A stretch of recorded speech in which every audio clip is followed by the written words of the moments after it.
کیا آپ یقین کریں گے کہ وہ ملک جس نے گزشتہ 75 برسوں سے ہر مشکل وقت میں اسرائیل کا ساتھ دیا، آج اسی امریکہ میں اسرائیل کے خلاف سیاسی بغاوت شروع ہو چکی ہے؟ یہ صرف ایک خبر نہیں بلکہ عالمی سیاست میں آنے والے ایک ایسے زلزلے کی ابتدا ہے جس کے اثرات مشرق وسطیٰ سے لے کر وائٹ ہاؤس تک محسوس کیے جا رہے ہیں۔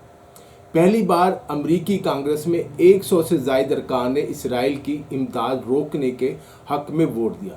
پہلی بار امریکی نوجوان نسل بڑی تعداد میں اسرائیل کی پالیسیوں پر کھل کر سوال اٹھا رہی ہے، اور پہلی بار وہ طاقتور اسرائیلی لابی جس کے بارے میں کہا جاتا تھا کہ وہ امریکی سیاست کا رخ بدل دیتی ہے، شاید تنقید کی زد میں آ چکی ہے۔ لیکن سب سے بڑا سوال یہ ہے کہ کیا ڈونلڈ ٹرمپ بھی اب بنیامین نیتن یاہو سے دور ہو رہے ہیں، فاصلے بڑھ رہے ہیں؟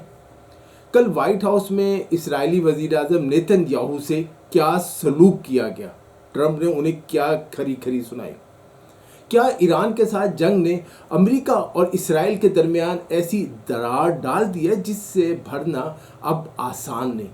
اور کیا ٹرمپ کے اپنے حمایتی بھی دو حصوں میں تقسیم ہو چکے ہیں؟ ایک طرف وہ لوگ ہیں جو ہر قیمت پر اسرائیل کا ساتھ دینا چاہتے ہیں، جبکہ دوسری طرف وہ آوازیں بلند ہو رہی ہیں جو کہتی ہیں امریکہ دوسروں کی جنگیں نہیں لڑے گا، ہمیں اب اس سے باہر نکل آنا چاہیے۔ تو کیا واقعی امریکہ اور اسرائیل کا تاریخی اتحاد اپنے سب سے نازک دور میں داخل ہو چکا ہے؟ کیا اسرائیل اب امریکہ کے لیے طاقت نہیں بلکہ سیاسی بوجھ بنتا جا رہا ہے جس سے امریکہ نجات حاصل کرنا چاہتا ہے؟ اور اگر یہی صورتحال برقرار رہی تو کیا آنے والے برسوں میں مشرق وسطیٰ ہی نہیں بلکہ پوری دنیا کی طاقت کا توازن بدل سکتا ہے؟